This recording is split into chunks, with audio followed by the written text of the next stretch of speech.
It is a great privilege to be in this House, and we all know it. And I know many have expressed misgivings about the unelected nature of this part of the legislature. But the rationale is one that I want to remind us about.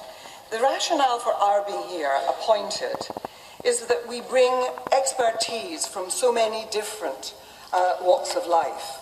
Expertise, an idea that's now derided. The strength of this House is that we have people from many walks of life and with great diversity, and we've seen it being holes being plugged in recent times with people coming from our different communities. And that abundance of experience is to be brought to bear on the legislation that comes before us. And I ask this question quite pointedly: are we supposed to abandon that experience when it really matters, when we're dealing with the most important issue of our lifetimes? We in this House, I believe, have a higher duty, and duty has been spoken about. We're more than just fine-tuners of legislation. The idea is that this House takes the long view, and that we have to consider the well-being of our kingdom, of our nations within this kingdom. We are the guardians, too, of hard-won rights and liberties. And in the modern world, that has included the ones that have come from our collaboration with our European neighbours, important ones to live, work, study and love across Europe, our rights around employment, our maternity rights and so on, our rights on environment and many other areas that enhance our lives. We don't have to look over our shoulders in the way that our elected House does. We are also stewards of the Constitution. We also don't have to worry about the threats that are made by a hectoring media, and we can ignore trolls on the internet, because for most of us, we're of an age when those things don't count. We in this House should be able to exercise independent judgment, and I believe we have a duty to do so in this historical decision. The consequences may be dire for these islands. They may be dire for future generations. I say as a Scot, I'm worried for Scotland. I say as someone of from an Irish inheritance, I'm worried about peace in Ireland. I'm worried for our economy. As a person who came from a working class background, I think that the ordinary folk of this country are going to suffer greatly. I'm worried for the vast array of good law that has come from this alliance, and I say that as a lawyer and as the chair of the EU Committee on Justice.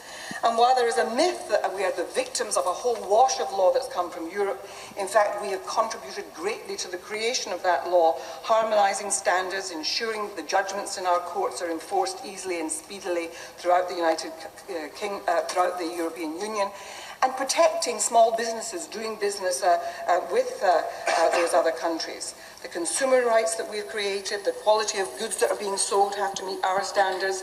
It means that we can easily sue through our courts and have the judgments made effective. And so I really think that we have to think very seriously about our role. The membership of this trading bloc has protected us against the downsides of globalisation. And so I ask us to ask ourselves, do you think that this conjunction of Brexit with Trump isn't perilous for the United Kingdom to become more reliant on a nation led by a man so temperamentally unsuited to high office and so unstable and irrational, and for us to be thinking about how that affects foreign affairs and why we aren't better placed by being part of this union? And then I want us to just think about this business of the people have spoken. I am tired of hearing this distortion, and it's a degrading of our public discourse. It's a poisoning of honest debate. 48% of our nation who voted against leaving, and that is incredibly divisive if we ignore them. And so I want us to think very seriously about the implications of this process.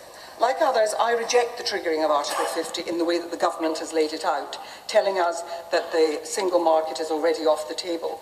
There we had Lord Willoughby telling us that the Prime Minister made a UKIP speech. What a shame.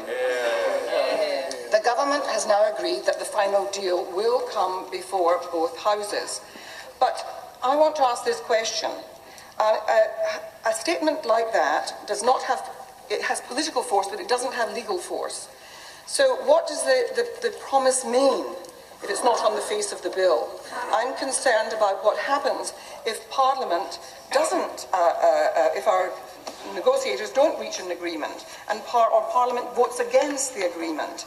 And we're being told by ministers like David Jones that basically if a deal is agreed and Parliament rejects it, then we simply go off to the World Trade Organization's trading rules. Well, that should be a matter of serious concern. And so I want to see that on the face of the bill, that we have a proper opportunity of voting on those matters. I'm also concerned about, as many are, about the position of people who have lived in this country for a number of years and whose rights are going to be trampled on. And I hope that an amendment to protect them will be forthcoming and will be voted on by this House. This House has gained increasing public respect in recent years. And the reason that we are respected as a House is because we protect the common good. We're expected by the public to bring the weight of our experience to bear and to say that basically that experience is worth something. If our consciences are telling us that Brexit is a folly with potentially disastrous consequences for the country, we have to listen to that voice of conscience and instinct. History will record what each of us does, and our children and grandchildren and theirs in turn will ask, what did you do when this was decided? What did you do at this crucial juncture? Were you shackled by convention, fearful that you were going to be abolished? Did you dance to the tune of the Daily Mail? Or did you stand up for principle and posterity and for the values of tolerance and inclusion and for the interests of our young and, in fact, for the neglected communities in our midst? I will support vital amendments, and if they're not accepted, I'm going to vote against this bill. This House should be urging a rethink on this whole project. This House should be saying, not in our name.